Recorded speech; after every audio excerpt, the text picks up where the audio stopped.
do that. Okay, where are we? Okay, yes. I clicked. Oh, wait, no, I think I'm live now. I was clicking buttons. All sorts of shenanigans are happening. But I think we're live now. I just got to pop the chat out. Apparently, Venice Bloom was here 45 minutes ago. And hi, Luke and Patman and Belinda. Nice to see you all. Just settling on in. What's it doing? What's it doing? It's been all sorts of different. That's okay. That'll do. And hello, Charlie and Tendai, Musical Aviator, Catherine. Wow, that gang's all piling in, which is nice to see. Have a fun little chat. Look, I've got stuff, depending. We maybe just talk about stuff, but of course, I do still have the 20 questions machine. We've got to see if it gets any good. Got an interesting package from India, from New Delhi. I'm guessing religious tracts. Maybe an Indian Bible. I don't know. See, it's a neat little package. It's got brown paper and a thing with string. So it's quite a neat little package. Some nice stamps on it too. Let me see my stamps. Yeah. So let's see. Hi, Raylene. Yes, Belinda. The mass shootings in the US is like years ago got to stage where, well, I refuse to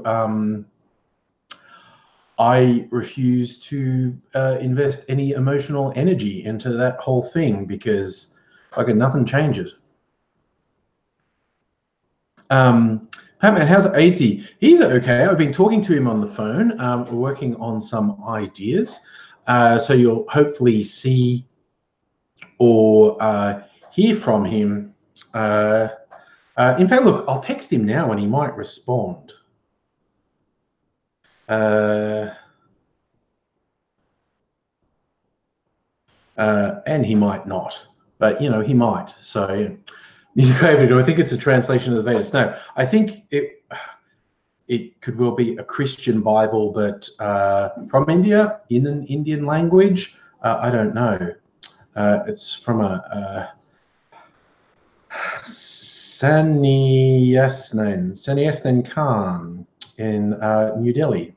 There you go.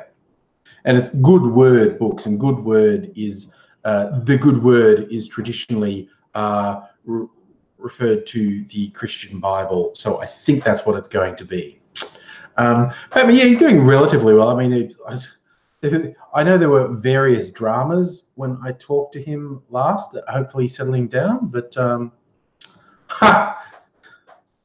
yeah, Luke, I would get, last Halloween, we got kids coming to the door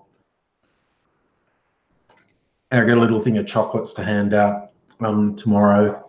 So hopefully there won't be too many of them. And but yes, I don't know that that would be good if I had to keep leaving here to go to the door. Oh, Belinda, I will pass on to Aidsy that you think he's cool. He very much appreciates the support from everyone. But interestingly, I ended up watching a couple of the old Code Grey videos, ones of and about his stage show from a few years ago. And of course, YouTube being YouTube, because I watched one, another one popped up in related videos, suggested videos. So every now and then I'll see an AD Code Grey video and I'll watch it. And it's very interesting seeing them back all these years later. The behind the scenes stuff and the rehearsals, videos, and the show itself. It's interesting seeing the show itself again. Yeah, and we still have the idea that one day we'll turn the Code Grey show into a web series, like break it up into episodes. Pretty big logistical thing, but we still aim to do it one day. Was it, Belinda, in Queensland, the cops are given residents to signs tag on the door if they don't want trick-or-treaters coming to the door. Okay, I suppose you could always do a handheld one. Yeah, I don't mind though. Kids want to have a bit of fun. I actively encourage kids to have fun. That's that, Batman. The delay between when I speak and when you hear me, and then when you type a question and then it comes back to me. I had answered the question of turning Code Grey into a web series before I saw your question. Yeah, but it's interesting because it lends itself to so many things. In simple, like the absolute simplest way to do it would be a monologue, because the show was a monologue. So we could redo it like, you know, as a series of vlogs with AZ talking to camera and getting the story out that way, and just acting out a couple of scenes, like basically the scenes with doctors, where for the live show, it wasn't a one-man show. There was a second performer in the show, a guy we refer to as the Reverend Doctor. He played every doctor AZ's ever talked to, the good ones and the bad ones. He wasn't the same character all the way through. He was different doctors. So yeah, we could, the simplest way to record it would be as a series of monologues and a couple of sketches of his interactions with doctors, and that might not be the best way to do it for YouTube. And of course, the other end of the spectrum is to basically rewrite it into like a drama comedy and act out whole bits, and that would be big, difficult, and time-consuming and expensive to do. But it's one way to do it. Another way is to animate it, because we have a mutual friend called Dave Blumenstein, who is a very good animator, who said he wanted to work with us on it. We could do that. AZ and I have both done voice work for animations. Dave did his YouTube channel is called Naked Fella, which, you know, is what it is. AZ's done a couple for him. I've only done one. It was like this, it was supposedly an educational video for cops, so cops would stop making the mistake of getting involved with criminals.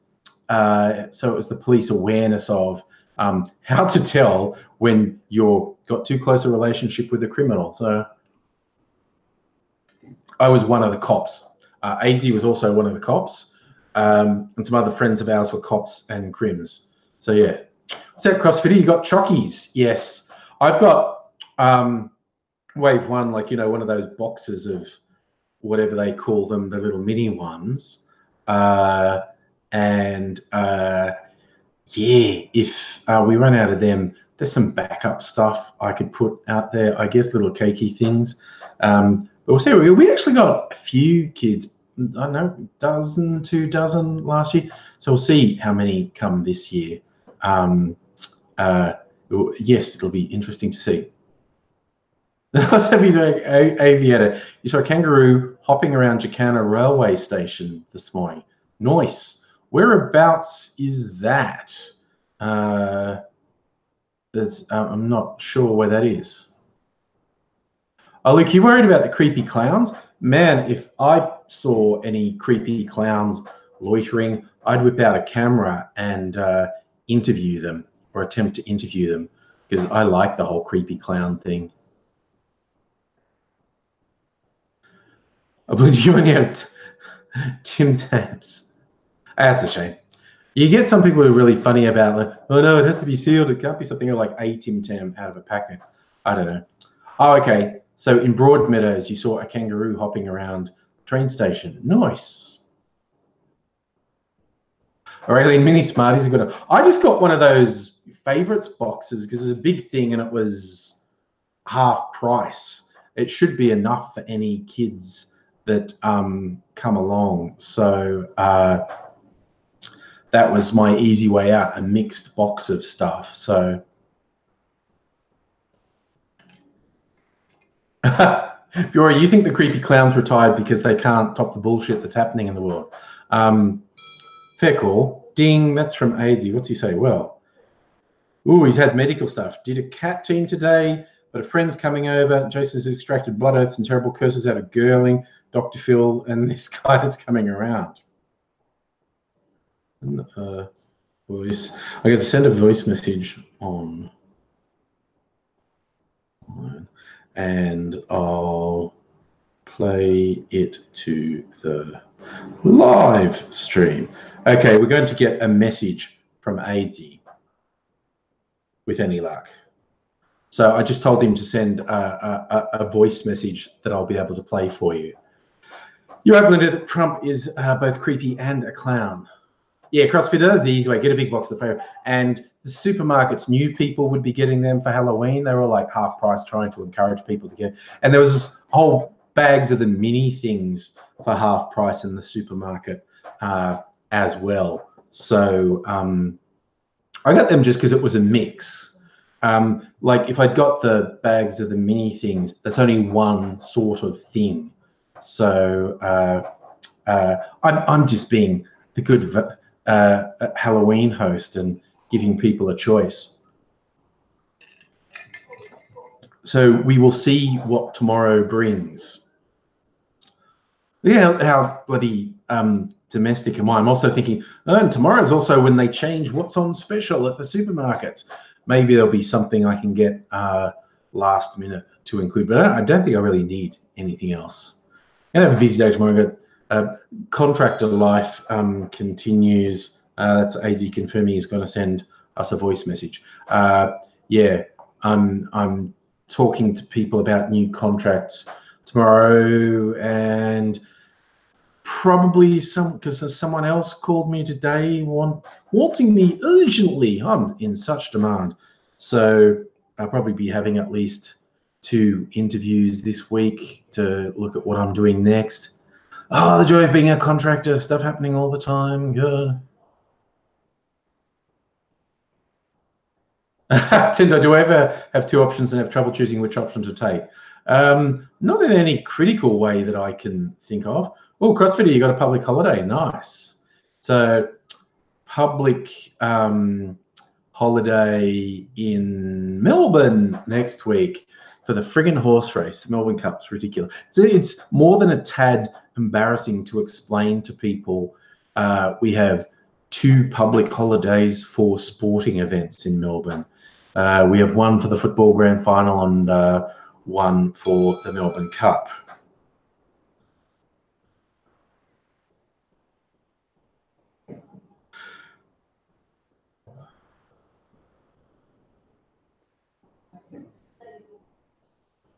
Sorry, just goes. It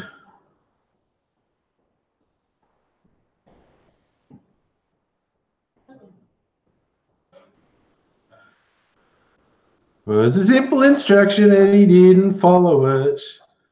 That's okay. I don't get very frustrated. Luke was me running Family Connecting Coles Minis. Not in a serious way, but you know, they give them to you when you're shopping. So we collected some of them, but it's never sort. I know some people seem to be quite obsessed by them. Oh, it's just always interesting. Oh, what's a little thing in here? Oh, it's a little consumer item. Nice.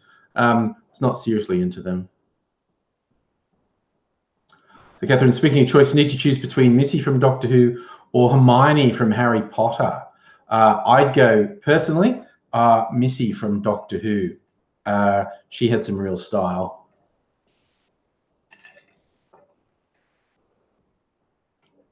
It's a tram ding. Yeah, that's just one of the default iPhone notifications.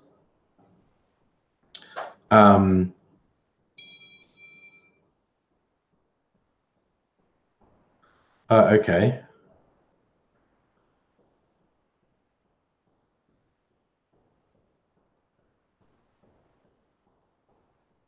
That's super weird, this app. AT got me to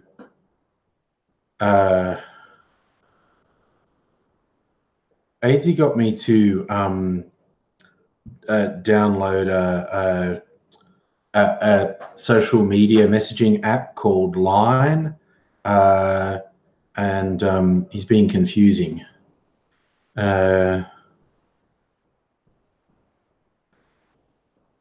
do it now. Okay. He's just making my life confusing. Okay.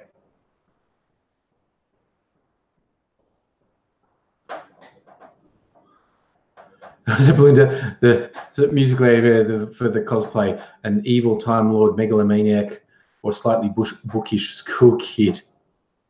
I was just a big fan of Missy. Was a really great part of that Doctor's story arc, and the Doctor trying desperately to save Missy because they'd also made it obvious. It was interesting that they slightly rewrote the canon, because in the old Doctor Who, the Master was simply evil, but in the new one, it was he and the Doctor were so similar, and then it became clear that the Master had been driven insane by what the Time Lords did to him, so the Doctor really, really wanted to help rather than destroy his lifelong friend. And then in the Missy incarnation, yes, keeping her prisoner and trying to get her to be better and all that. And there's a whole thing of whether you could believe what Missy said, because Missy did a whole bunch of really fucked up things. And the whole thing of if you could believe or trust anything Missy said was quite fascinating to me.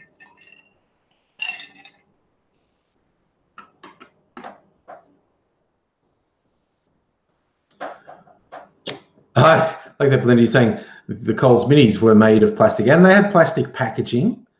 They banned the plastic shopping bags. It's approximately, I mean, it's like supermarkets are full of ridiculously unnecessary packaging. But whatevs, on the grand scale of things, we're probably all doomed anyway. So that's the cheery thought. Oh, nice, Charlie. You had a Halloween party on Saturday and you went as King Kong. I've got a gorilla suit.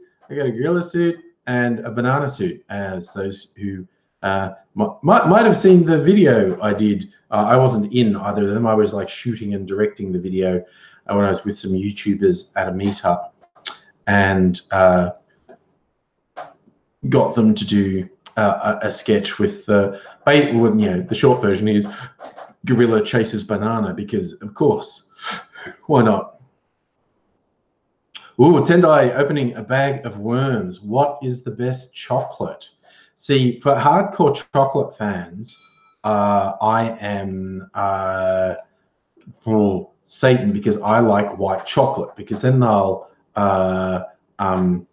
argue that that's not even chocolate and blah, blah, blah, blah, blah, blah, blah. But I like white chocolate. I don't care. And probably my all-time favorite chocolate was made by Haig's, and it was a lemon truffle white chocolate. Oh my God, it's so good. It's creamy and lemony and white chocolatey. So good, so good, so good, so good. Let's see.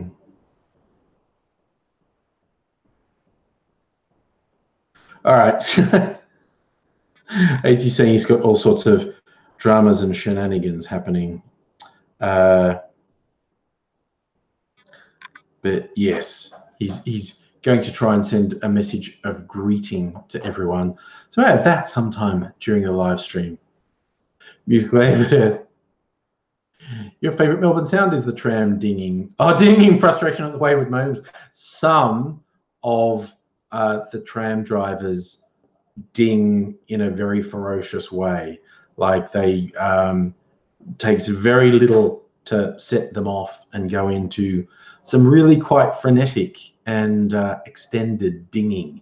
AD, we used to do stand-up comedy, had a whole routine about trams and what the dings mean. And his summary was, if you were a pedestrian, it's 2 dings, then death. Like if you walk onto the tracks, they'll ding at you twice. and if you haven't got off the tracks, they're probably going to hit you. His other little piece of wisdom was that because you get the trams going both ways, they pass each other, and he says, do you know you can actually stand between two trams that are crossing paths, and there's just enough room for you to stand there? Guess how I know that? Because I don't know the exact scenario, but he basically said that, yeah, he'd stumbled into the road and the trams were coming in both directions, and sort of, and they went ding, ding, and went right past, and like missed him by this much. So yes. To know white chocolate's nice. Your favourites between Kit Kat cookies and cream and Snickers. Wow, wow. Those are, oh, see, chocolate bars. That's a whole different kettle of fish. I do like your cookies and cream chocolates. There's one, the Boost. I haven't had one in ages. Trying to be good, and you know, I'm really not very good at being good, but you know, trying. Yeah, a Boost bar. I think that qualifies caramel. That's one I like. But I mean, Kit Kats generally, I'm quite a fan of, I have to admit. Go to an Asian store and get the weird flavors of Kit Kat, because I think in Japan they've over the years released like 50 or more flavors of Kit Kats, and generally you can get at least a dozen different ones. You know, there's a lot of limited edition ones that'll change on the regular, but yeah, you get some very interesting flavors in Asian stores. I was going to take some pictures of some weird flavors chips. Like, yeah, the packaging was like Lay's potato crisps, but the flavors were really weird. I did take a picture, not of the chips, but of a product. I'll show it to you. And you got to see, like, if you can guess, what is this actual product? Can you see that's like a cartoon cat holding a wanted poster of a mouse, and it's not cat food. I'll rule that out for you straight now. Whatever this product is, it isn't cat food. This is designed for human consumption. Really wacky packaging. Look, yes, a reward of 200 million yen for the mouse thief. I think it's coated nuts. Like, Larry, thinking, you know, you get those coated peanuts. I think that's what's in there, but I'm honestly not sure because there's not a lot to tell you on the packaging. There is a chili right at the bottom of it. There's a thing that looks like nuts, and there's a chili, but there's nothing conclusive that says what it is. It's quite weird. Hi, Credit. You're looking at a package for cookies or some type of weird liquor label. Yeah, I think it might be those coated nuts, but I'm not sure. Oh yeah, Luke, I've seen that, but I was compelled to try. There were a couple of different things of chocolate with chips in it. One had just like potato chips, and one had corn chips in it. Look for it. And yeah, no, they're not much. I definitely not buy them twice. I always feel I'm a sucker for new flavors and limited editions and whatnot. I'm like, ooh, what's that? I have to try that. Yeah, I'm always a sucker for limited editions and flavors. Yeah, I tried them. They weren't horrible. They were just, you know, if I'm going to have chocolate, like consume all those calories, which I want to do, it's going to be one I really like. And so I try very hard and fail regularly, but I try very hard to not eat anything just for the sake of eating it. So we'll see. I just realized I was thinking I might open this package. I'll need, oh wait, there's a knife. I need scissors or a knife. Someone's been cutting cake. Okay. There we go. Job done. Neat little packaging. I love the string on the packaging. So take it out of its little thingy. Can I just slide it out? Does it not want to? No, it does not want to. I'll try, and there we go. How am I work? I undo that. Will that work? All right. Oh God! Now it's sealed in plastic in here. Oh. Okay. It's a Quran. Okay. Okay, that was a bit of a mess. Knock something up.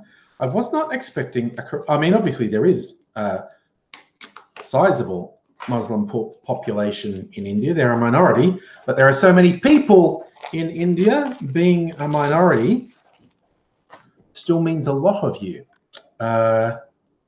Quran in English. Little pocket Quran in English from India. How surreal is that, right? Quran from India in English. It's weird. Should I open for a random and give a reading? The ants. I'm fascinated. See, I've never read the Quran. This on this section called the ants. These are verses from the Quran, a book that makes things clear. It is guidance and good news for the believers who pray regularly and pay obligatory alms and have firm faith in the hereafter. We have made those who do not believe in the hereafter feel their actions appear good to them, so they wander blindly. They are the ones who will have the worst of the punishment, and in the hereafter, they will be the greatest losers. This honestly sounds like something Trump would say. That's probably one of the more offensive things I could say to Muslims. Hey, the Quran sounds like it was written by Trump. That's seriously picking a fight. You have received this Quran from one who is all-wise, all-knowing. Tell of Moses, who said to his family. Which bit is the actual Quran? That seems like an introductory blurb. Is that really a thing that's just in the Quran?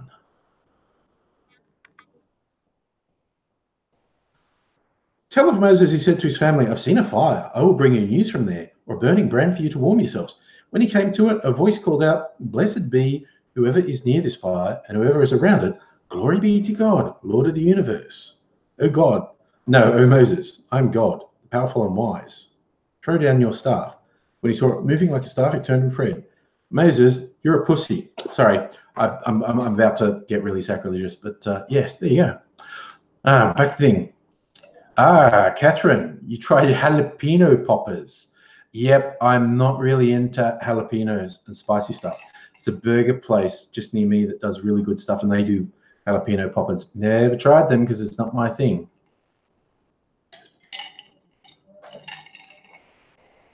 Yes, that's right, Belinda. You get those Creations chocolate that have the popping candy in them. They're bizarre. I have had them. Again, they're like novelty more than something I like, but it is kind of funny to be eating chocolate and having it popping in your mouth. That's pretty weird. Well, now we're talking about role-playing. You're getting a D&D group together. Nice. Tendai used to play a Star Wars role-playing. Raylene used to LARP Star Wars and Vampire the Masquerade. Nice. I never got into LARPing. Friends of mine did. I played a reasonable amount of D&D back in the day, Dungeons and Dragons for the uninitiated. And there was a super fun, humorous sci-fi role-playing game called Paranoia. You're in this underground city. It's a post-apocalypse thing where the computer that was running everything, the computer that was running all the military systems, went insane and launched all the nukes. And people who then escaped down into the bunkers under the ground were in this world that was run by the computer. And the computer, which is completely insane, basically became a godlike figure, indoctrinated everyone. And so it said sometime in the future, you have advanced technology, the computer is your friend, you're under constant surveillance, and you're given jobs, you're given quests, and you're a clone. And because you get killed in this game constantly. So in the course of one game, you can have up to 6 clones. So you have to get killed 6 times to actually be out of the game. So you will trying not to get killed in this game. It's a mug's errand. You just because the game master will just kill you. If you seem really worried about dying, that is a surefire way to die.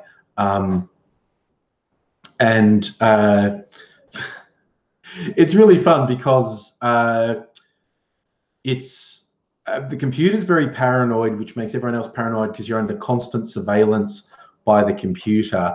And so you're trying to be secretive, but if you act like you're being secretive, the computer is suspicious of you and might execute you summarily. And the two things that are completely illegal in the computer's eyes, you can't be a member of a secret society, and you can't be a mutant. If you're a mutant, you'll be put to death. If you're found to be in a secret society, you'll be put to death. But everyone is in a secret society and everyone is a mutant. And your secret society can help you, but if the computer finds out that you're in a secret society, you'll get killed. And your mutation can help you, but if the computer finds out you're a mutant, you'll be killed. And the same thing, anyone who plays the foolish game of let's all gang up on the computer, it just takes that you're going to lose. So it just takes one person in the group to go, they're a traitor. They just threatened the computer and want to rebel against the computer, and they get zotted and that person gets rewarded. So you basically encourage the team members to undermine each other all the time.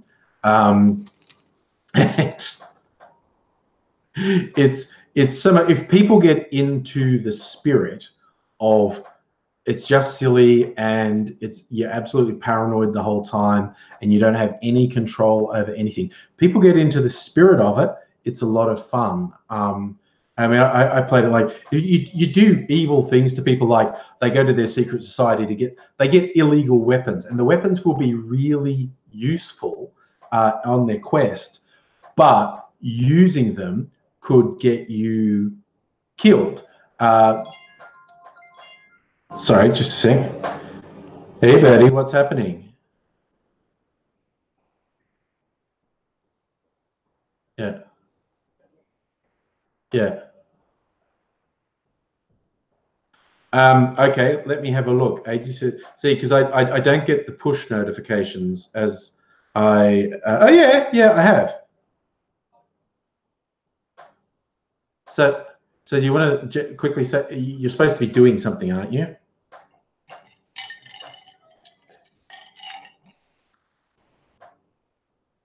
Yeah. Do you want to say hello before you go? Because we're on a live stream now. What? Oh, you could? I'll just do it now. Okay, say hello to the people then. You're on speaker. Hey, everyone on the live stream, thank you very much for allowing me on your device with no teeth. Right? I've been on your device with no teeth before, and we all found that it was an embarrassing mess and that I should be shut away in some kind of mental health care facility. I've accepted this. You've accepted this. The Lord Jesus has not accepted this, which is a good thing, which is why I'm saved by the Hillsong Church.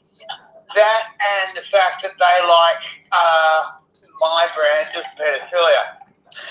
Anywho, myself and Angry are going to start very shortly a kind of podcast. Now, this podcast is going to range over all kinds of topics. It's going to have all kinds of bits and pieces in it, including and especially, because this is my baby, this is my project. I want this. I insisted on this before we even said that we were going to do it. We're going to have weather from around the world. So we're going to have weather from Vladivostok. We're going to have weather from Wyoming, Kafaka. We're going to have weather from Hamilton in New Zealand. We're going to have weather from, I just don't know about that, it's just an in-joke. We're going to have weather from around the world, but it's going to be very important. We're also going to basically have penis stories, but I haven't discussed that with Angry yet, so that might not happen.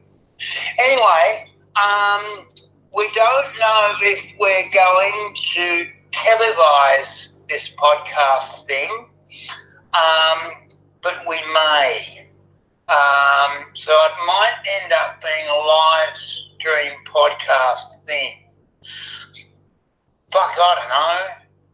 But we'll figure it out, and it's coming at you really soon. And when we say really soon, we're actually talking under a month. It's going to hit in summer because it's going to be something we can do inside in the cool and not give a fuck about the sound of the air conditioning. All right, well, I personally love you, and I think you love me more with teeth, and what we're going to do now is pass over to Angry to get him to get me to say something that without teeth will sound fucking hilarious. I've done this to him before. Yes, as close friends will know, Aidsy has some dentures that have had a misadventure and they're broken. And so, for instance, we could, with considerable effect, reenact that scene from Monty Python's Life of Brian, where Biggest Dickus has to read out that he wants to convict 7 Assyrian assassins and Simon the Sadducee Strangler. Yes, I want to convict 7 Sadducee Stranglers and Simon the Sadducee Strangler. No, it was Assyrian Stranglers and Simon the Sadducee Strangler. And I want certain the Sadduceeite circumciser, and I want to. Oh, there's a few of them. It's fucking hilarious. I remember. But I wanted to talk about the other thing that is difficult to do when you've got no teeth, right? And that is the TH sound. Ah, right. It is quite difficult to do. Yes. You can do your B's and you can do your V's, right? Yeah. You can do that, but in Australia you can get away with it, right? Because we don't do TH here in Australia. But it's fucking, it's gonna be great if I can get out on the Commodore, get out in the fucking highway and put the fucking foot down and that motherfucker really fucking goes, you know what I'm saying? So you can get away with it in Australia, but in other climes and languages you couldn't. So try this, for example. How much do you want for the haste? I'd like 1,000 pints for the haste and grains. What do you want for the house? 1,000 pints for the haste grains. 1,000 pints for base, the haste grains. But for the 8 hazes, I want 51,000 pints. You understand me? Yes. Groundsman, get out your rifle and shoot this motherfucker immediately. Oh dear. So, I feel like that's a replay of some strange adventure in your life.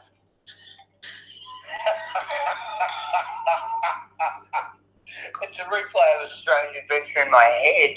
Yeah, no, I feel like you were the groundsman doing a Lady Chatterley thing. Ooh, the groundsman doing a Lady Chatterley thing. That'd be kind of good, wouldn't it? Yeah. Yeah. Because you because you get the horse from out of the stable and you just brush it down, and then you just wander off talking about the grounds, and then things just happen. Yes, and then you're trimming a gentleman's hedge. I was talking with a horse. All right. I thought you were then sort of riding a spirited filly, then trimming a hedge, and a groundskeeper's got to do all sorts of things. Yeah. Groundskeeper's got to do all kinds of things, buddy. Yeah. No question. Oh, bloody hell, groundskeeper. And he's got to give it some. Look, seriously, angry, I'm literally about to run out of battery. Yeah, all right. I better go. All right, have a good night, man. You have a really great night, man, and I'll talk to you again soon. All right, everyone sends their love. Bye. Love to everyone. Thanks. All right, that was nice to have a little hi from AZ. Yeah, he's a bit too, I mean, oh my God, I forget, because, he's had those nice dentures for a while and they look really good. I got reminded, I think it was a Facebook memory thing. You get there and a picture of him just before he got them, so he had all his teeth removed and just smiling. And it's just, it's creepy. I do this like, even doing that doesn't really equate to smile, because you can sort of see my lips are tight, so you can guess that I'm just deliberately covering my teeth. But his lips are really relaxed like this, but it's like total blackness. There's no teeth at all. It's really quite disconcerting. But yes, he's had an accident with his teeth, dropping them basically, and they're damaged. So he's got to get them fixed.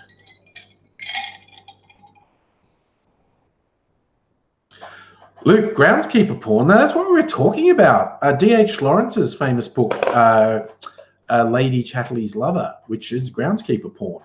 And they made like a softcore porn version of it in the 70s with the French actress Sylvia Crystal, who was famous for doing softcore porn like Emmanuel and various other 70s gems. Yeah,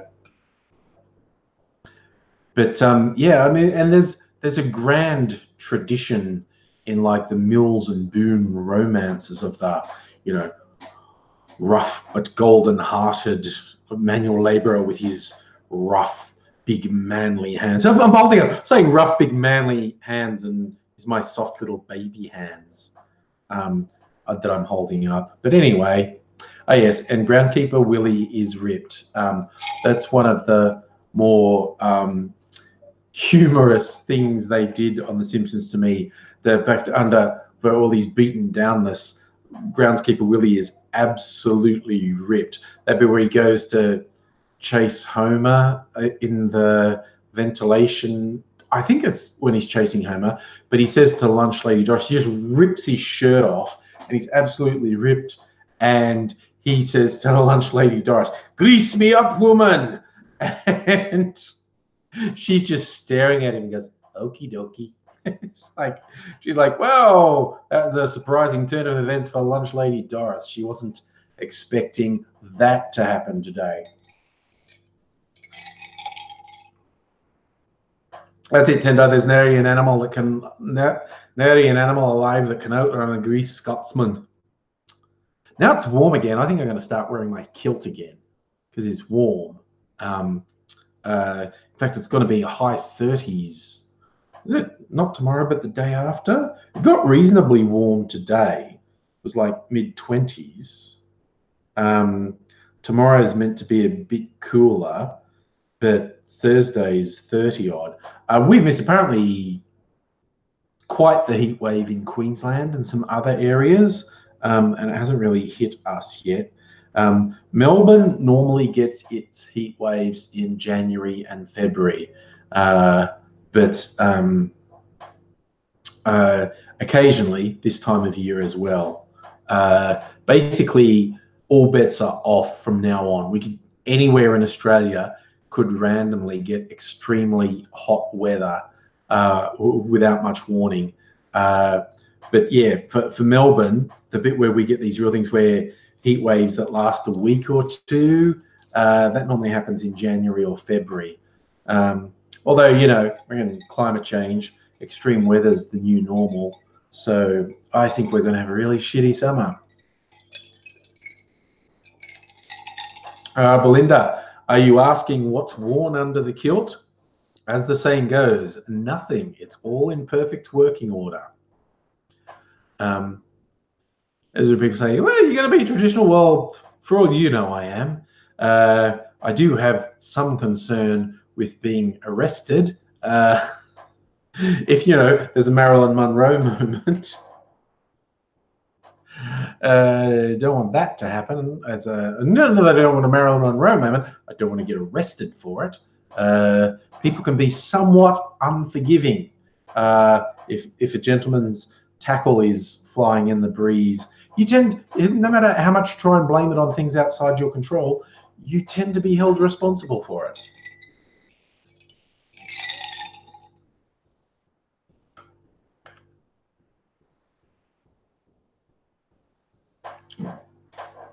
Oh, sorry, I talk about Turnbull being a climate change denier. Well, at the very least, Turnbull is a spineless toady because he would not stand up to the extreme right of the Liberal National Party coalition and take any sort of reasonable stand against climate change.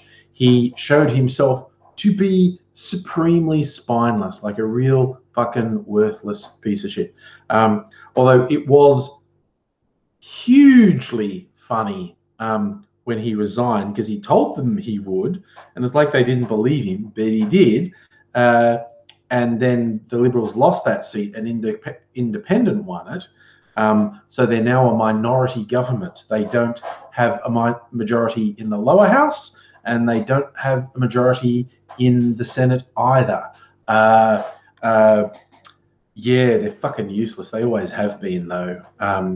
It still remains stunning to me that Julia Gillard leading a minority government achieved 10 times more than the Libs did with a majority. Because under Abbott particularly, but also under Turnbull, they were so confrontational. They had so much trouble winning over independents in the Senate. They get virtually no legislation passed. And whereas Gillard knew, because she was a minority in the lower house, she was going in with, well, I can't force anything through. Ooh, household member getting some ice cream, I think. She knew she was a minority government, so she knew she had to win people over. She couldn't demand anything of people. So she was into making deals from the start. But Abbott is such an autocrat and such an egotist. From the get-go, he was a big smash the place up. Everyone has to do what I say, and got virtually nothing accomplished because of his supremely negative attitude.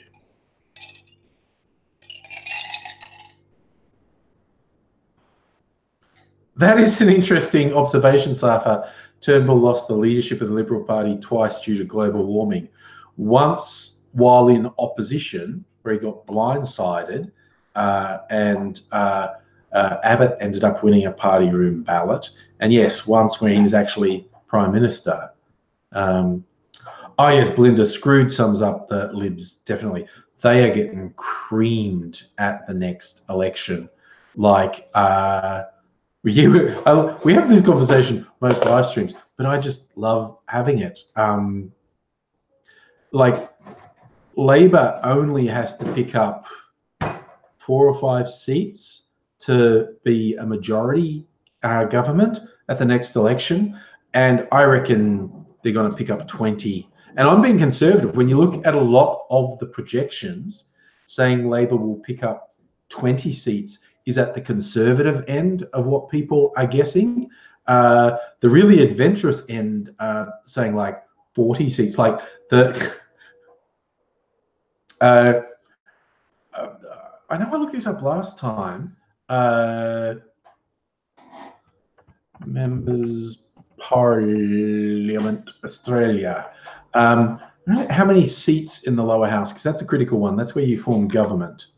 Yeah, that's what I thought. I thought was the number. Okay, so there's 149 members of the House of Representatives. So you have to have half at least. Well,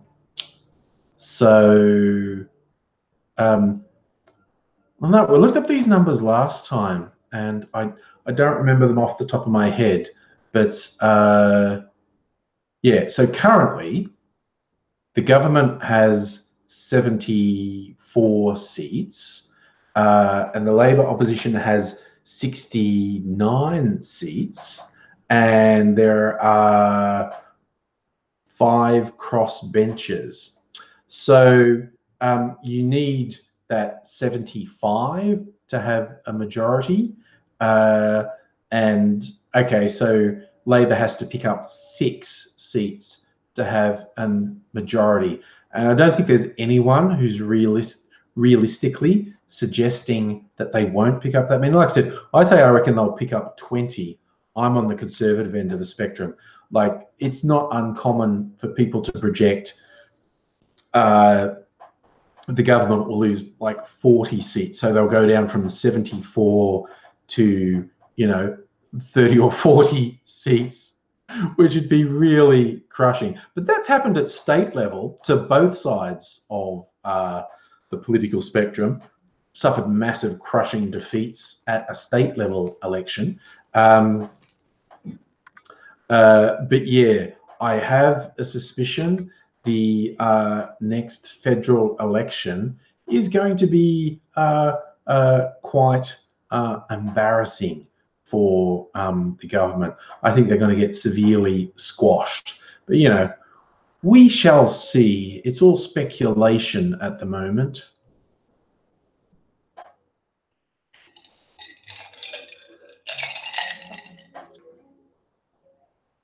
Musical Airbender, you're encouraging people to vote below the line. Set all your preferences, 100 plus. I mean, some of the Senate voting ballots are absolutely absurd these days. David, do you think the Libs will get about 30? You're not alone in thinking that. A lot of people think the Libs are only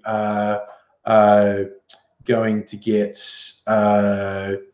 30, 40 seats at the most in the next election.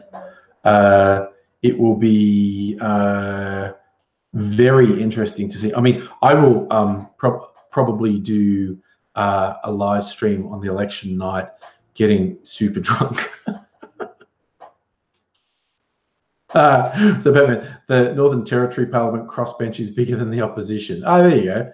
Yeah, so that happens. But it happened in Queensland a couple of elections ago as well. Labor, who were in government, got smashed so bad in the state election. They had a tiny number of seats. But then it literally, the guy, Cameron, what's his name, fucked up so much as Premier. It actually only took one election cycle for Labor to come back. That guy was such a loser.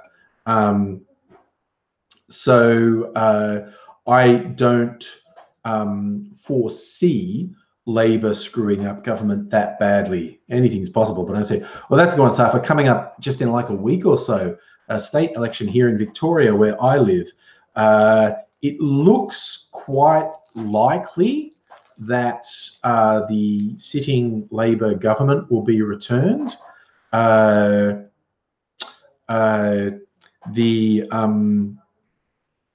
Liberals are fucking desperate. Their whole campaign's just fucking lies and bullshit. I don't think it's going to work for them. But I think most people think that Andrew's government will be returned, hopefully with an increased majority, because the current leader of the Libs, the opposition, is such a fucking arsehole. And the shit he's doing needs to be repudiated hard. Like, he needs to fail hard, because the Libs have to stop lurching to the right. Like, there are a huge amount of completely decent people who vote for conservative political parties, right? I disagree on, the ideology and the voting and whatnot, but people who vote for conservative parties aren't inherently evil. It's quite stupid to say they are. But the bizarre behaviour of the conservative parties around the world, but it's particularly stupid in Australia, they've been pandering more and more to the extreme right, and it's just the fringe of their parties. Like, you can't win an election, you can't maintain power catering to an extreme fringe. It's just, fuck, you've got to be a bit more towards the centre if you want to maintain power. And the Libs seem supremely bad at reading the mood of the electorate, and I think they're going to pay for it really badly at the federal election. I hope they pay for it at the state election here. It's not going to be a landslide or a crushing thing, but I hope the sitting government get back with an increased majority, because fucking Matthew Guy, the leader of the Libs, is the one who's been really aggressively pushing the racist lies about, oh, it's all gone to hell with crime and African gangs and blah, blah, blah. Just blatantly racist and blatantly lies. And they need to be punished for that. It's just ridiculous.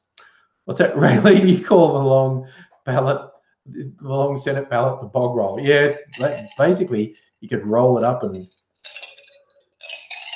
one could argue that's a better use for it. That's it, Sar, for the lobster with a mobster. This guy who's going, law and order, and making up racist lies about out of control African gangs. He literally did a fundraising dinner with one of the major alleged crime figures in Melbourne. Like, the cops were like, no, this guy is full on high up in the Calabrian mafia. Drugs, murder, extortion, all that sort of shenanigans. And Matthew Guy keeps complaining, like, I didn't know who he was. It's like, you're either lying or totally fucking incompetent, because to do a major fundraiser with someone who was so much at the center of a lot of police investigations and to not know it, you're a complete fucking idiot. But there's a recording of one of his fundraisers who clearly knows who the dude is, and he's just talking about how to skate around some of the donation rules. And it's like, so yeah, Matthew Guy's denials about lobster with a mobster just doesn't hold up. Absolutely, it's just completely implausible. His argument that he didn't know who this alleged mobster was is just ridiculous. Doesn't hold up at all. Oh my God, Raylene, you actually said it last time when you went to vote. You put out your hand and say, I'll take the bog roll now.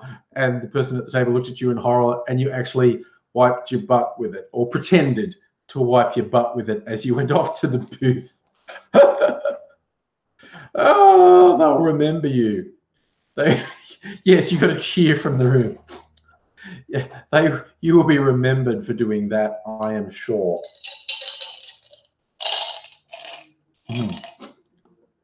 Forgive me, I keep getting mildly distracted by my display. When I use these lights behind me, I said this last time, these are battery powered. Those are battery powered LEDs. And they're obviously going on a cycle. And the cycle is somehow going in rhythm with the frames per second of this video, because I'm getting this on the background behind me. I'm getting this mild strobing effect. I don't know how visible it is to you, because you lose some resolution when it goes over the internet and ends up on YouTube. But seeing it just like through my webcam here, I see quite a bit of strobing. It's like these lines traveling up. I mean, it's a little disconcerting. Safa, do I think the Victorian Nationals will lose any seats? That's an interesting question, because I don't really know anything about the Victorian Nationals. I don't know how many seats they have now. Victorian Parliament. I see. Let's have a look at how the Victorian Parliament is made up. I admit to be embarrassingly urban-centric. That's very rude of me. So no, that's not what I wanted. I wanted a list of the members. There you go. I just want to see the numbers, because it's intriguing to me how many they have. For those who don't know how Australian works, there's a country party known as the Nationals generally. So, okay, the Nationals have 7 seats. The Libs have 30. So in coalition, they have 37 seats. The government has 45 seats. Okay, and there are 6 crossbenchers, 3 Greens and 3 independents. And of course, the Senate's a dog's breakfast. The government has 14 Senate seats. The Libs and Nats together have 16 Senates, but there's 10 crossbenchers. So getting stuff through the Senate is a real bargaining thing to do. So yeah, there's 128 seats. Is that right? Oh no, okay. So the lower house has 88 seats. So you have to get more than, okay, so the government's only just got a majority. 45 is only just an outright majority because of all those crossbenchers. They're a long way ahead of the opposition, which is not a huge way ahead of the opposition. The opposition would only have to win 4 seats away from the government to have more seats than them. No, they'd have to win 5. If they won 5 seats from the government, they'd have more seats than them, but they still wouldn't have an outright majority. Yeah, so personally, yes, my hope is they lose a few more and the government has an increased majority, because I really fucking hate the opposition leader, because he's pushed these lies, and it really, really makes me sick. Oh, I like that tintype with the Senate. Australian Senate, I've come to bargain, Dr. Strange style. Yes, you do have to, but, and honestly, while you get whoever's in government complaining if they don't control the Senate, and you got the political classes, the media talking about stability, blah, blah, blah. I see positives in the government not having complete unfettered control, the government having to do deals with the Senate to get legislation through, because it stops them being complete autocrats. There's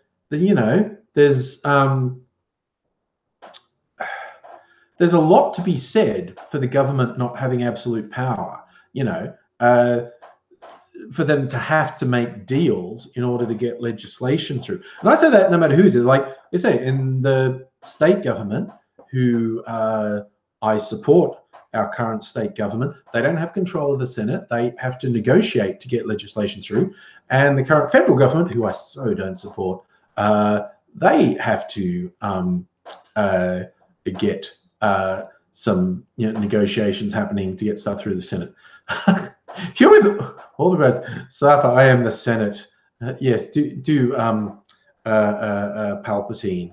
Yes. Belinda, you hope Pauline Hanson loses a seat. Oh God, is she? I keep forgetting. She's Senate, isn't she?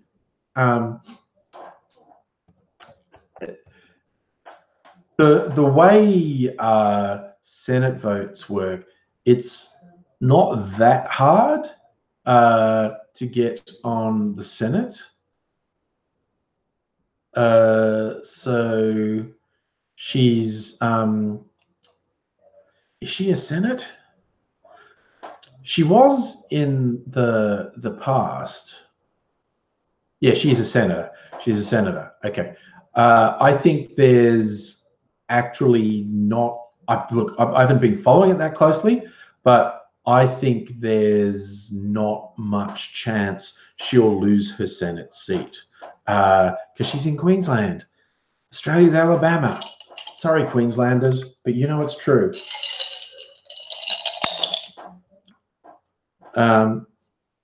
Is she worth 200,000 a year? Dude, she's not worth 50 cents. She's garbage. Lies Butter, exactly what I was saying. Gillard proved minority government can be a really effective thing. I am very wary of governments who only want complete control, who have no interest in negotiating with other parties. Yeah, it's. I think it does them some good to not have complete control. Look, I'm out of drink. It's only 9 o'clock. I think I should get some more ice and consider what beverage. I think I know what beverage I'll have actually. Get some ice. Get some ice. Get some ice.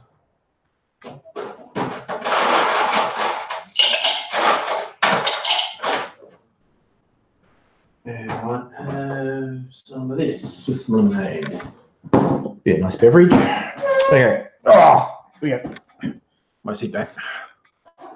I explained to Pauline Hanson was famously known as the Oxley moron because she first got into Parliament in the lower house. Actually, was former opposition leader, Labor member. Oh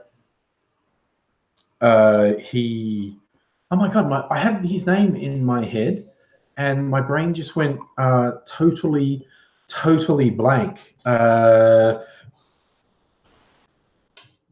Bob Hawke knifed Bill Hayden. Bill Hayden was leader of the Labor Party, came very close to beating Malcolm Fraser in one federal election and was well on track to definitely knock Fraser off in the next election, but Bob Hawke pulled a Swiftie and offed him, and so Hawkey became Prime Minister. But Bill Hayden, when he resigned from the Parliament from his seat of Oxley, Pauline Hanson actually won it for one term, and the seat was called Oxley, and so political wits, because she's thick as shit, political wits dubbed her the Oxley moron. Oh, Line Spider, you're a fan of the Reason Party. I have friends who were, because they were the Sex Party, I got friends who were active members of the Sex Party and got really disillusioned when they changed their name. I mean, it's obvious why they did, but a lot of people are upset they dumped the sex thing. Oh, David, that's good. What do I think of Abbott saying Nauru was nice for refugees? Abbott is soulless scum. That's just another example. Yeah, anyone who doesn't know, Nauru is our concentration camps where we torture asylum seekers, where we have repeatedly been told we are basically committing crimes against humanity, that it's against international law, that it's absolutely reprehensible. And there's now finally a groundswell of we need to get, we've ignored it for a decade, how badly we're treating these people in these fucking concentration camps. We need to get them out of there. And I think the most recent survey was 80% of people support getting the refugees out of these fucking camps.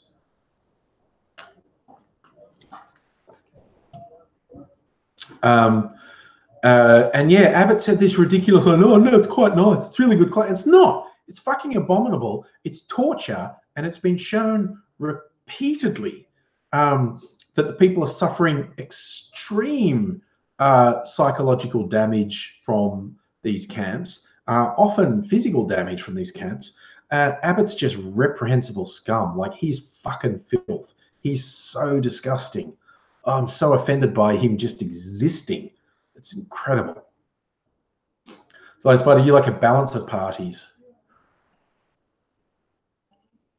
Oh yeah, that's enough. Father Rod Bauer, really quite outspoken Christian minister, said he's running as a senator. He'd be an interesting guy. Yes, Belinda, Abbott did notoriously say climate change is crap. This is the thing, the extreme right of the Liberal Party is fucking destructive. It's absolutely ridiculous. Was Dave? Oh yeah.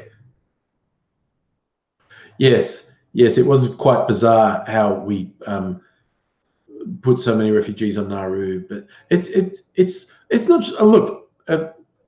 So if you're saying Nauru gets $1,000 per refugee, the figures we've been shown are ridiculous. Like, it costs an absurd amount. I'll see if I can get the figures by just doing a quick search. Cost per person Nauru. That should give me a result.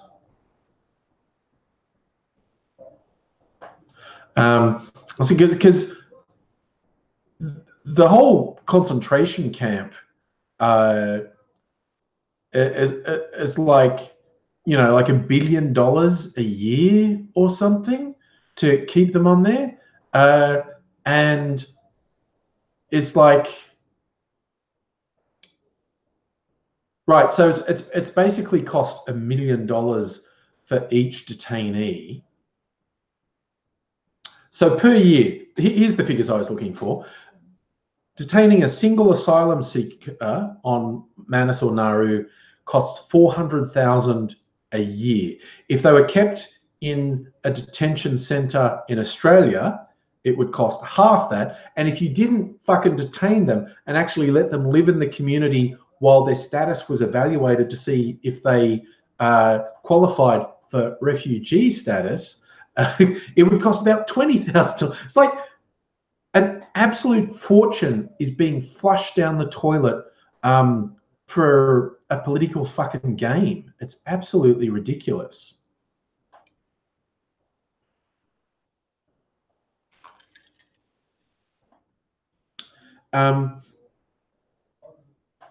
Yeah, so it wouldn't just be cheaper to let the asylum seekers live in Australia in the community. It just absurdly cheaper. It's like, it's completely impossible to justify it. It is this. You're right, David. It's David Hill. Sorry, it's John Howard who started it. Realised he could use asylum seekers as a political football to whip up racists, and he's destroyed Australian society. He's done so much damage to Australian society, validating racism, just telling blatant lies about what's happening, and flushing billions and billions of dollars down the toilet for political grandstanding. And their lie about, oh, we're worried about them at sea. No, you're fucking not, you lying sacks of shit. It's a political football that you set in place to appeal to racists. Whenever these people who push these policies go, oh, I'm not racist. I thought there was an American politician, because they're having a huge number of elections, both you know, their midterms for the Senate and Congress, but a lot of state races as well, like governor races. And it was one of the governors, they're having a debate with the Republican and Democratic candidates, and the Democratic candidate is talking about his opponent, saying, like, you know, you say this shit and this shit. He said, I'm not saying you're a racist. I'm just saying, look at the evidence. The racists think you're a racist. Like, the racists love you because the things you say directly appeal to them. I'm not saying you're a racist. I'm saying all the racists think you're a racist, which was like, boom. and that's the thing. Like people say, oh no, the detention centers aren't racist and whatnot. You go, well, the racists think it is. The racists see it directly appealing to them. So I don't know. It's even like The Simpsons did that a few years ago. One of their opening things with there was a Fox News helicopter with the slogan, Fox News, not racist, but #1 with racists. And it's just like, this is the thing, when you are popular with racists, is the thing. Look, I'm going to drop even pretending at the moment. When politicians are popular with racists, 99 times out of 100, it's because the politician is overtly pushing racist policies and blatantly pandering to racists. But let's say for a second someone wants to protest, I'm not racist. If your policies are super popular with racists, if racists cheer you on, you need to take a good hard fucking look at yourself. And if you don't, if you're not willing to look at why racists love you so much, it's pretty obvious that's what you want. The line spider. Howard went to shake hands with your oldest when she was 4 years old. She bent and twisted the body to get away from him. Yeah, no, he's like, it's like Voldemort. If he comes to touch you, it feels like Voldemort coming for you. Safa, what was the South Park fox trap? I have not watched South Park with any regularity for many years. I used to watch it a lot, but I have not watched South Park with any regularity for, I don't know, 5 or 6 years at least. So I don't even know what it's like anyway. I've watched a couple episodes and sort of gone, I used to like it more than this. I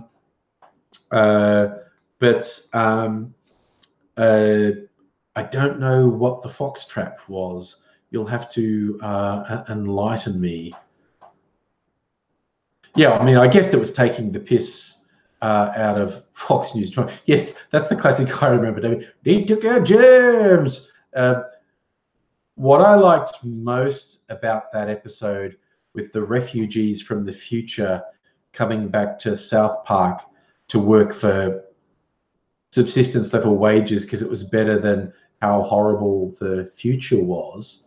And you had all the rednecks going, they took our germs. And Stan tried to present it in an eloquent and complex way. And it's kind of like, I don't hate them and this and that now, but this and this, and I don't think this is right now. And the audience just stands and just looks at him blankly, incomprehendingly. And so he just goes, he took our germs. And everyone cheers. I thought that was just a funny piss take of how debased the whole political discourse is going. All right, yes, I see that was Garrett. I just did a quick look on South Park Foxtrap as Garrison as their Trump proxy. I might look at a clip later. I won't do it now. So, Peoria, you hate South Park.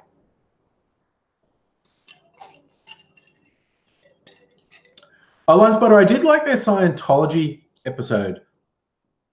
That was pretty funny, actually. And their Mormon, was it the Mormon episode? Yes, it was the Mormon episode. It's the one that with the Joseph Smith. I like that. Yeah, and their Scientology one which ended up with Isaac Hayes leaving, although retrospectively, the South Park guys reckon some Scientologists were controlling him. Yeah, and then they did the Super Adventure Club piss take thing with recorded clips of Isaac Hayes' voice that they apparently have the rights to do. Yes, Belinda, that's really, there's that, I think it's just a beer, an Irish beer called Kilkenny, and it's crap. And there's a Kilkenny pub in Melbourne. Actually, it used to be the Kilkenny Hotel. Now it's a strip club, table dancing club. But whenever I go past that and see the big sign saying Kilkenny Hotel, I can't resist going, oh my God, the Kilkenny, because I'm very immature.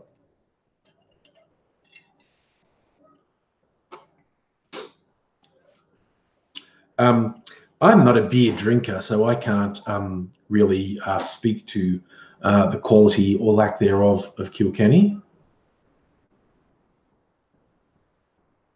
Yeah, Charlie, there were conflicting stories about Isaac Hayes and why he left. I mean, there was, at the time he left, there was a press release made quoting Isaac Hayes as saying, you know, he's a Scientologist and it was too insulting and bloody, bloody, blah. But down the track, people were saying that it was the Scientology, he didn't have a problem, but the Scientology people sort of had control of him and forced him into it. David, thoughts on Doctor Who? I love it. The new Doctor Who, what are we in? 4 episodes? There's 3 or 4 episodes in. I really, really enjoy it. The spider episode this week, I was watching it because I'm like a Doctor Who nerd from way back when the classic series, and they had a few episodes with spiders. And I remember reading stories about the makers of the show saying, oh yeah, whenever we do spiders. Okay, Tendai's asked for no spoilers, so we won't say any spoilers. Don't say any spoilers. But it's spiders. It's big spiders, and they're quite realistic looking. And I remember from the classic series, they had a few episodes with spiders. Yes, David Hill, one of the pertwee ones, Planet of the Spiders, and they knew spiders upset people, so they deliberately made spiders look very unrealistic. They're like, okay, these are clearly not real spiders, okay, chill out. They're clearly shit we made in our workshop. And they still got heaps of complaint letters from arachnophobes saying, you can't put big spiders on my TV, it freaks me out. So this week's one where the spiders, honestly, were huge and quite realistic looking, it's gonna upset a lot of people. I also feel like they are setting up teasers for characters to come back later. Like, the Rosa Parks episode, which was great, and the time traveling dude. They had the same time travel gear that Captain Jack had. The hipster racist. So funny for the fucking right-wing idiots who upset about the Doctor being female. Oh, social justice warriors. The Doctor has always been a social justice warrior. That's a central thing. If the Doctor had a business card, it would say social justice warrior. The Doctor's always fought for the downtrodden and fought against authority.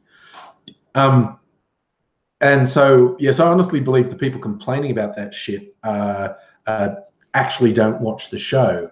So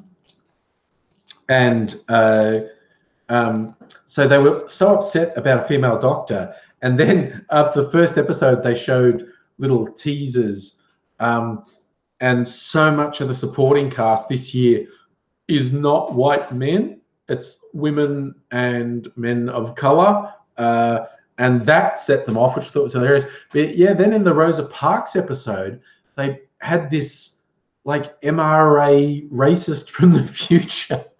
The Doctor's nemesis was this hipster racist. It was fucking great.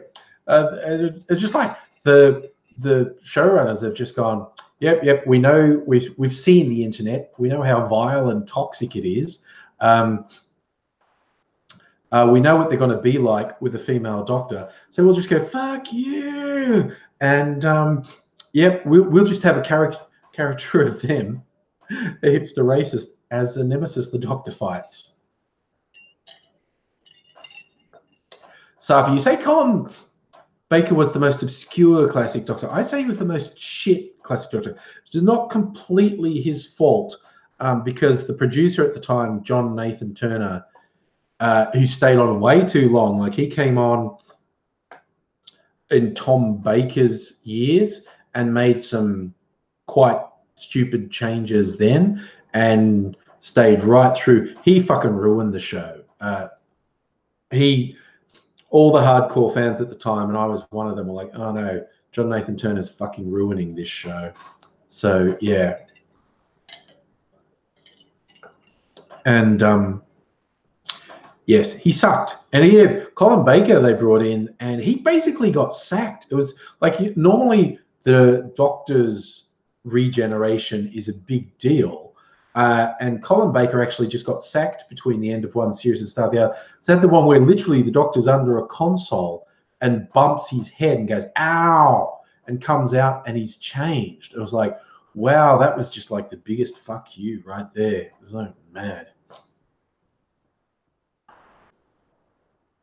Oh, musically, if people actually said shit that dumb, why did they make the woman Doctor go to a clothes store and make a big deal about costume? You're right. Every single Doctor has a big thing about what am I going to wear, what's going to express me. It's always a big deal for the Doctor. Even the classic, Tom Baker, who I grew up with, when he first came in, he changed costume 6 times before settling on some. I think Sarah Jane was judging every costume he came out in, saying no, no, no. And then he came out with a big scarf and hat and coat, and she went, look, that's fine. That's better than all the others.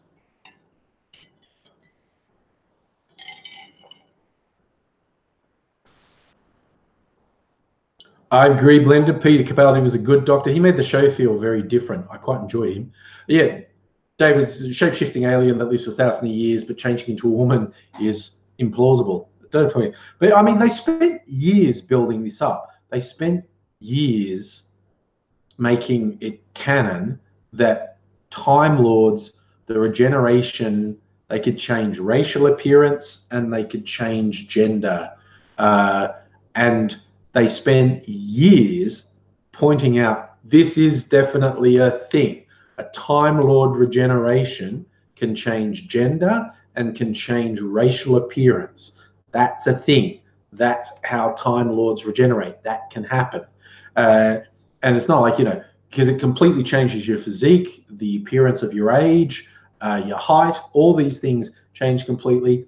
And they made it canon that most definitely a Time Lord regeneration can change gender and can change racial appearance as well. Yeah, you're right, Charlie. Sidney Newman said it back in the 80s. That far back, people have been saying explicitly there's no reason for the Doctor to not be female. That level of regeneration could clearly shift you between male and female. But yes, all the people go, oh no, they did it. So for will the Master return? Maybe. Missy's a tough act to follow. Missy's very tough. I have to admit, I was not a particular fan of the male Master in the new series. They never really did it for me. But Missy was just fucking brilliant. Missy was just always fucking with the Doctor, super intelligent, was funny, and just did the most evil shit. And yes, the other guy, the Master, was super intelligent and you did evil shit, but I never got on board with John Sims as the Master. Didn't hate him, but it's never sort of like, but Missy was just fucking great. Such a good character. They did such good stuff with Missy. That was a fucking stroke of genius. Fiora, you want them to do a crossover with animated Doctor Who? I haven't seen it, but there's an animated one of Dave Tennant's Doctor. Dave Tennant doing the voice for it, and it's the animation is obviously his Doctor. And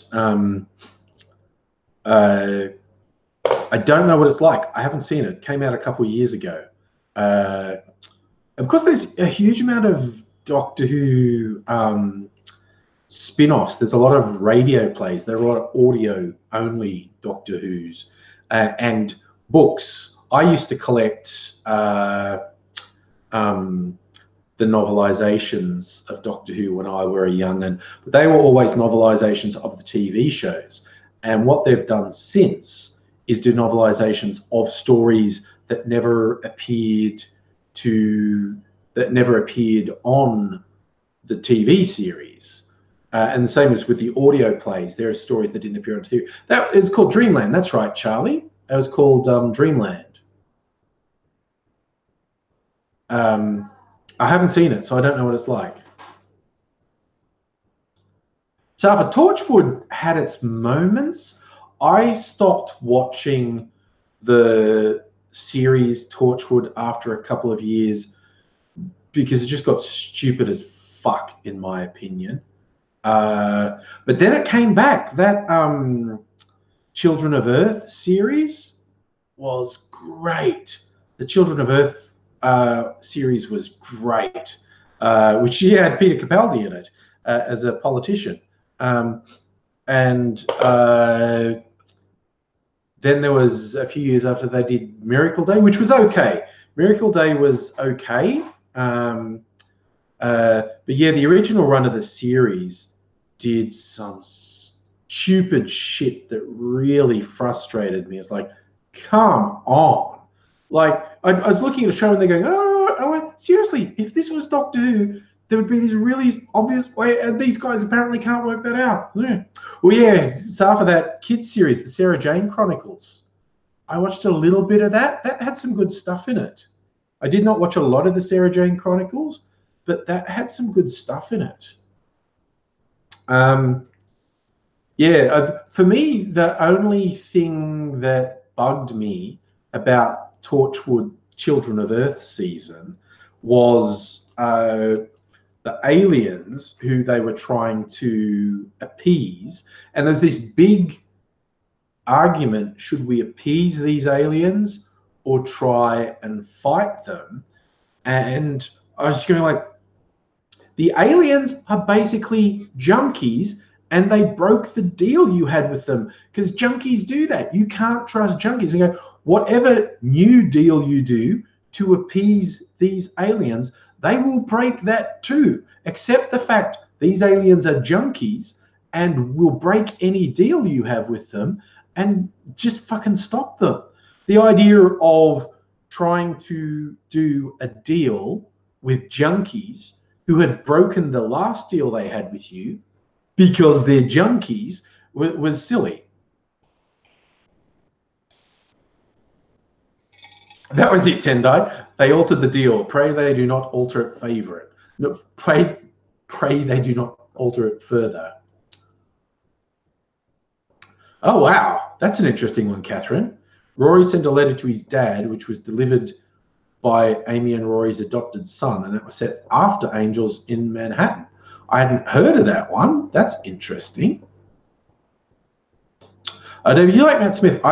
There are some qualities of Matt Smith I really... Basically, each of the New Wave Doctors have qualities I really like. I loved Matt Smith's childlike stuff and his ability to switch from his childlike whimsy to being angry and hard as nails when it called for it. And of course, David Tennant was really charming. He was like a boyish heartthrob doctor. Chris Eccleston was a great doctor, and we're all poorer for the fact he only did it for one season. Peter Capaldi, I felt, took the show in a whole new direction, and he was great. He had some great stories, and he's such a good actor. He is such a good actor. And he was so confident with the role. And I think Jodie Whittaker's off to a fucking flying start. I think she has the potential to be a truly great doctor. They've got so much scope with her, and again, she's a really good actor. So I think she's got the potential to be truly great. But yeah, I'm not going to rush to judgment. They're 4 episodes in. They've been good so far, and she's great.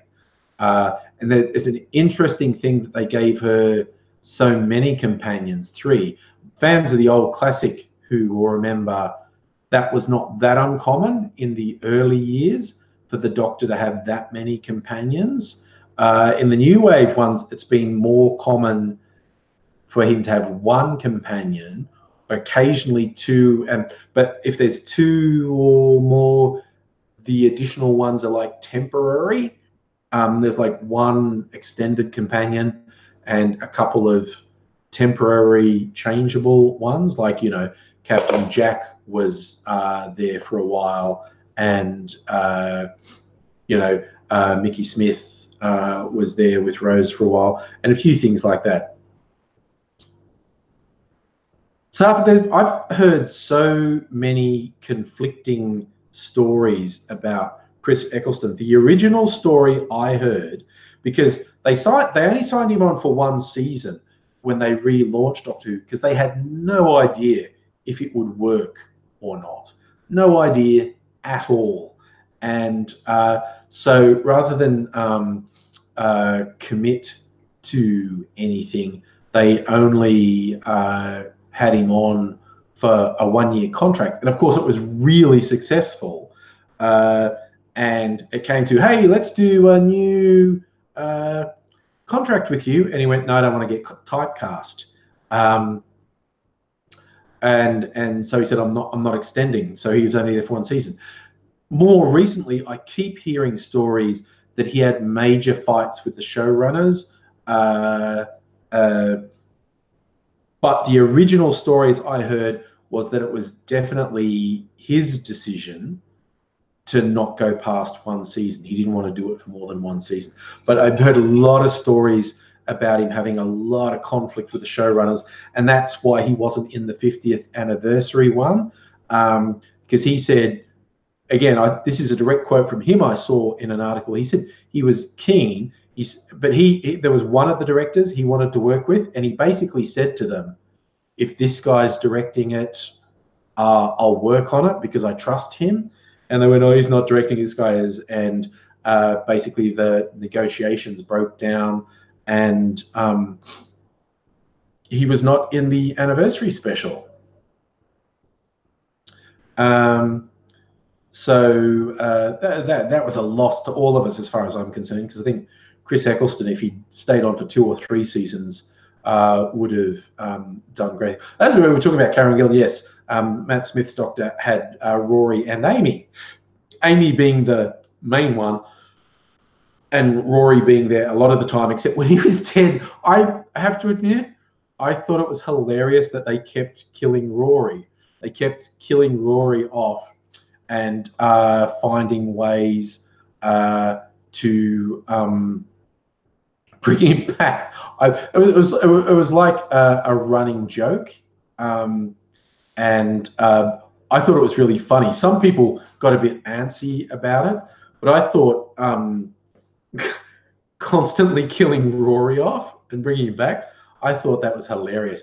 And the tension was Amy romantically interested in the Doctor and settling for Rory, or was she really in love with Rory and the Doctor was just sort of a bit of eye candy? The way they developed that over the years, I thought that was really good. I thought they handled that quite well, and the ups and downs of Rory and Amy's relationship was quite good. So I did quite enjoy that. But yeah, having the 3 companions is an interesting thing, because it's a very different sort of dynamic, and they all have their own stories. And I am super keen to see where it goes. Oh God, Catherine, I never heard that Rory is the master theory. No, Rory is just an ordinary guy, but with a lot of dedication to the love of his life, Amy. Like I loved, I think it was the start of the Good Man Goes to War episode where Amy's being held prisoner and she's got her baby with her, and she's doing this little speech about your father, because there's always that ambiguity about, you know, God, was the doctor possibly the father and stuff? And she's doing this speech about your father is a hero and he looks young, but he's lived for thousands of years and he's coming for you. And of course, because Rory had lived for thousands of years because he was like animated plastic, the centurion who stayed animated for you know, thousands of years protecting Amy. So that was a good fake, her little speech about her baby's father. You thought when she said he looks young but he's lived for thousands of years, you thought, oh my goodness, she's saying the doctor is the father, but no, it was Rory. And he did have that awesome line when they were trying to track down where Amy was being held prisoner, and he appeared on the Cyberman ship, and you thought it was the doctor coming, but it was at the end of that speech, and it was Rory in his Centurion uniform, and he says to the Cyberman, he says, "I've got a message and a question. The question is like, where's my wife?" And the Cyberman, and you can see all their fleet outside the window, and the Cyberman says, "What's the message?" And just when they say that, all the ships explode. And then Rory just turns on them and goes, "Do you want me to repeat the question?" It's like, ooh, Rory the badass. That was the doctor who blew up all the other ships, but it was quite good. Hey, nobody, how's it going here for the last 20 minutes, buddy? Nice to see you. We're deep in Doctor Who talk at the moment. So we're having a jolly time talking about our favourite moments and the new one and what could be. I will be intrigued to see if they have any of the classic monsters in the first season for Jodie Whittaker. Will the Daleks be in there? Will the Cybermen be in there? The Silurians. They brought back the Ice Warriors in a bit of a big way recently.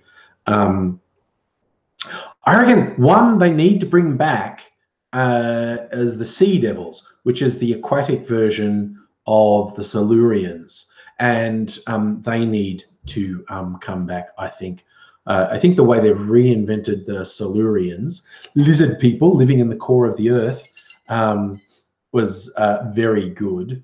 But yeah, I should bring back the Sea Devils. I think it's funny, like when you read interviews with the people at the BBC, the people making Doctor Who, they're very much in two minds with the Daleks. It's like, okay, we know we have to occasionally do a Dalek story, but if we do one every season, it feels like a bit of a crutch, and we don't want the Daleks to overstay their welcome.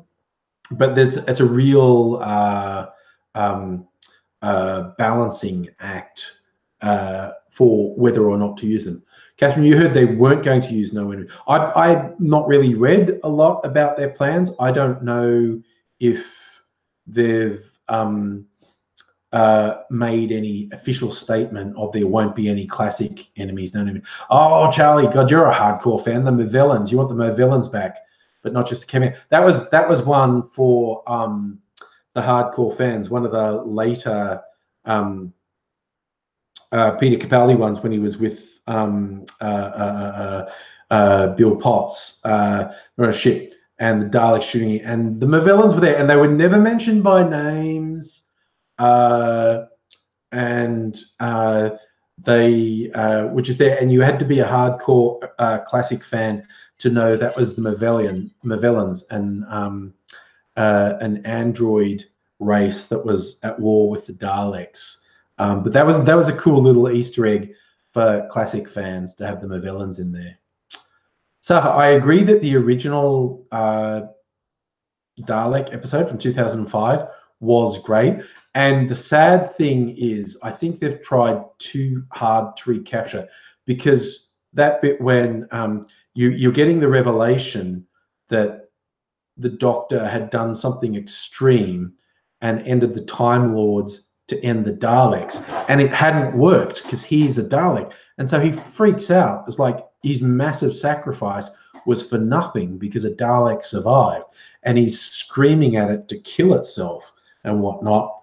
And the Dalek, in that sad voice, goes, "You would make a good Dalek."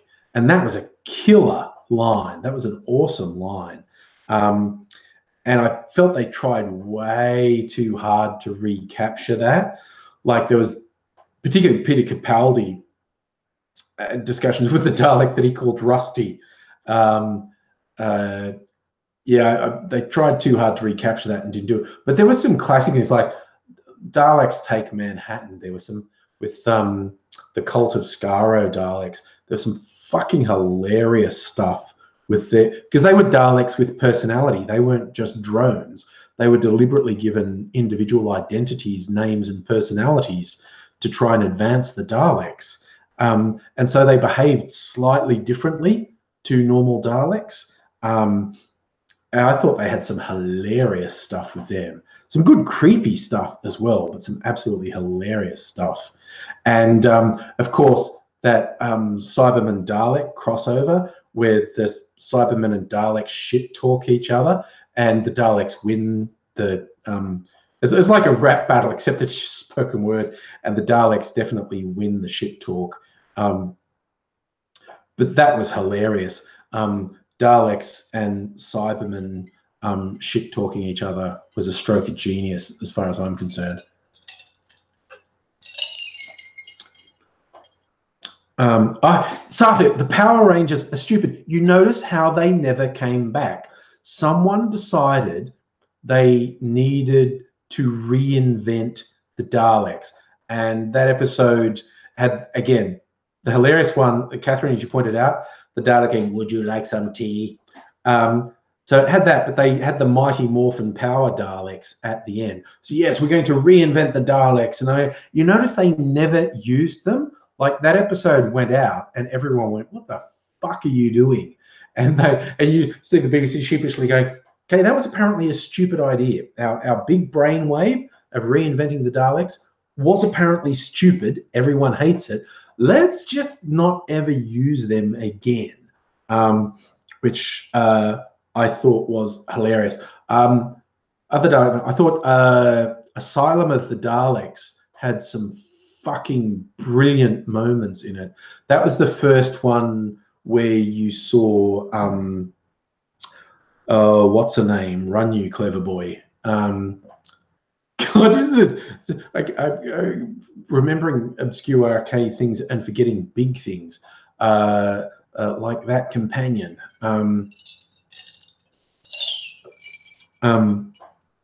But Clara, thank you. And she was calling herself Oswin in that one, and they ended up explaining where that came from. And yeah, she was calling herself Oswin in that one. But she had the line like that whole build up with, like, particularly Amy getting gradually taken over, and that bit where she thinks there's people and they're dancing and whatnot, and it's because she's becoming more Dalek. So she sees the Daleks as people. That was great and creepy, but it was building up to that inevitable thing where Oswin had been turned into a Dalek but didn't realize it. And it's funny, first time I watched it, that penny dropped with me just before they revealed it. Like, literally, I had no idea right up to just before they revealed it. I just went, "Oh, wait, she's been a Dalek all along. That's what's happening." And yes, she was.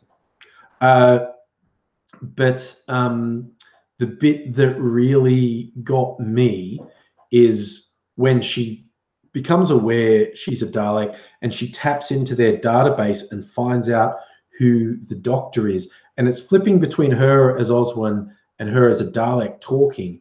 And there's a bit where the Dalek, with a sad tone of voice, says, "Why do they hate you? they hate you so much. That really got me on that. That was a great line. A really troubled Dalek saying, why do they hate you so much?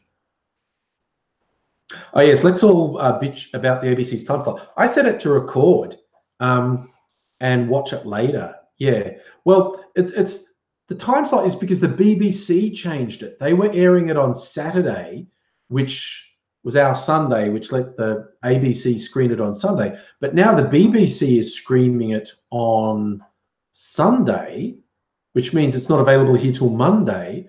And I don't know, they made that decision to do it. I don't know why they did it so early. But yeah, I just record it and watch it later. Oh, Tendo, you like the Gunslinger? The Gunslinger episode had some good stuff in it. Basically, I think even episodes I'm not that into had some good stuff in it. The Gunslinger was a good episode.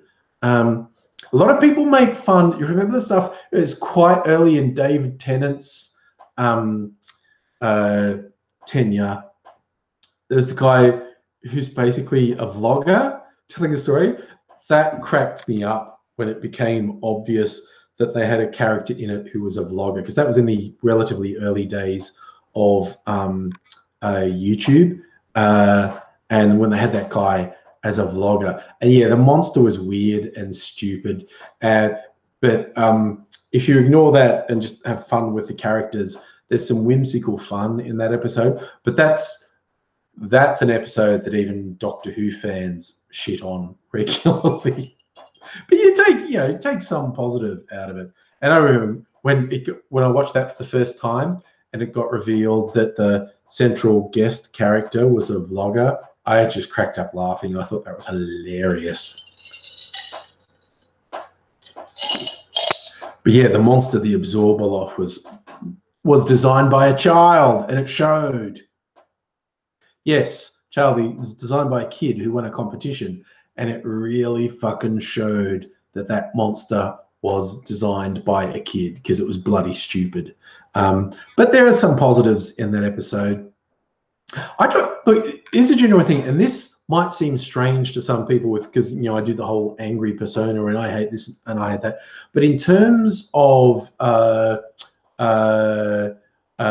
entertainment, I am far more interested in what people like than what they don't like. Like, I don't have that much interest in people saying, I hate this movie or this TV show or this book or this episode or whatever. I'm far more interested in talking about what people like, because I think focusing on the negative gets really tiresome, which again probably sounds really strange, coupled with my YouTube persona. But I only get angry about stuff that I should be angry about. But in terms of entertainment, I don't really have a lot of time for people who focus on the negative and want to go on and on about what they hate. I have no real time for that at all. Oh, Catherine, you're right. Blink is an all-time classic, and that's an episode where the Doctor is absolutely on the periphery of the episode. That is always going to be an all-time classic. Introducing a new monster that was genuinely creepy, without being super violent, but was genuinely creepy, and doing a whole time travel paradox thing really well. And in that, the guy who goes back in time and ends up working with the Doctor to record all these messages from the Doctor and make them sort of hidden Easter eggs on DVDs that get put together. So when Sally Sparrow sees them all put together, she actually has a conversation with them, and you realize that was made for her conversation, and that paradox in that was great. Actually, good. Just throw something super creepy in, Tendai. Are you my mummy?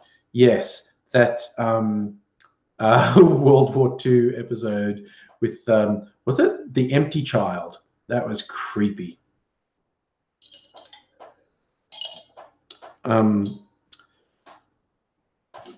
As Music AVH saying that the mix of the pre-recorded and live conversation, the other bit I liked is when they were in the house at the start, Sally and her female friend who got sent back in time, and the statue was outside the window, which is a weeping angel.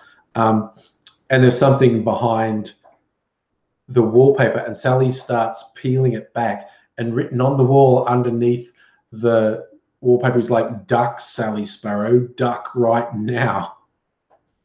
So weeping angel throws a rock through the window for some reason. But that was great because that was just super, what the fuck? You know, just being in a house and pulling off wallpaper and seeing your name and then pulling it all off and it says, "Duck, Sally Sparrow, duck right now." Again, that whole paradox of you could only know that happened if Sally told you it happened. So you wrote, but then you only wrote it there because Sally told you you'd written it there. So anyway, it's coming up on 10 o'clock, so I'm going to leave. And I'm going to leave you, speaking of time travel paradox, I just rewatched this the other day, an Australian-made movie called Predestination. This is your homework. If you've never seen it, it is the ultimate time travel paradox movie. It's like these filmmakers have gone with, okay, we all know time travel is a paradox. Like, you know, you can't affect things because then you wouldn't be there to affect. Ooh, knocked my glass over. What the heck? What happened then? That was nearly a disaster. Lucky it was empty. So yeah, you can't time travel because you'd cease to exist and all this shit. But yeah, if you haven't seen it, seek it out. Ethan Hawke is the lead in it. Predestination is the name of the movie. They take that idea of time travel being a paradox and take it to such a full-on level. It's absolutely mind-blowing. And it's a great bit of science fiction, and it's really a fascinating exploration of the whole thing of time travel being a paradox. If you haven't seen it, go and see it. I recommend it. That's your homework. And with that, I will bid all you fine people farewell. I hope you look after yourself. I hope to see you again soon. There you go, David. Apparently that movie is based on a Robert A. Heinlein short story called All You Zombies. Nice. I feel like I must look that up now. Okay, so look after yourself, one and all. It's been fantastic spending time with you as always. Hope to see you again soon. And until then, I will say bye for now.